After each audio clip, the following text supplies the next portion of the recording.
After 2 months of strike action by judiciary workers, courts across Nigeria have reopened following an agreement reached between officials of the union and the National Judicial Council as regards the implementation of financial autonomy. Our correspondent Mojisola Matomi visited the Lagos State High Court in Ikeja to observe the scene and files in this report. The Lagos State High Court in Ikeja, like many others across the country, is not seeing this much activity in the past 2 months. Activities had been grounded by the Judiciary Staff Union of Nigeria, JUSUN, demanding the implementation of the Executive Order 10, which grants financial autonomy to the judiciary. But normal activities are now returning gradually, with lawyers and litigants seen moving in and out of the courts, while minimal business activities are also taking place. Lawyers explain some of the impacts of the 2-month break on justice dispensation. The court has been shut down for over 2 months, and that has done a whole lot of disservice to both litigants, lawyers, and the general public alike.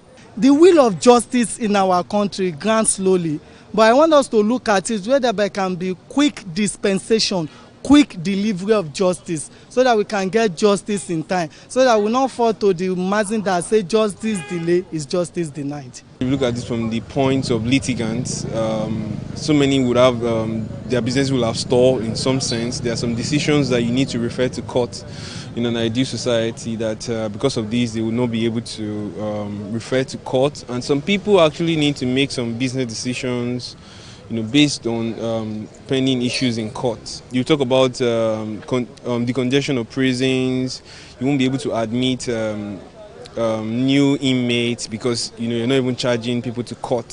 So the police cells will be clogged as well. So it's a big news. Some other lawyers expressed mixed views and uncertainties about the promise made by the government to implement financial autonomy for the judiciary.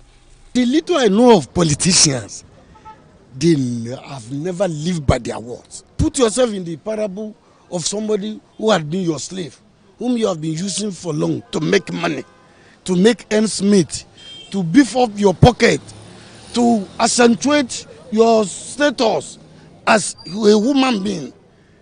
Just overnight, that effigy of slavery now said he wanted autonomy, he wanted to go. And so you think it's going to be an easy battle? I doubt if they will implement it. We want to believe that the court, the governors, beg your pardon, we act based on integrity, based on the memorandum of action that was actually signed, that they will go ahead to implement, that agreement for the good of the nation, for the good of the masses, for the good of lawyers, and ultimately for the good of the judiciary. Another demand JUSUN is making of the government is a protection from persecution and peculiar allowance for its members. Mojisola Matomi, TV 360 Lagos.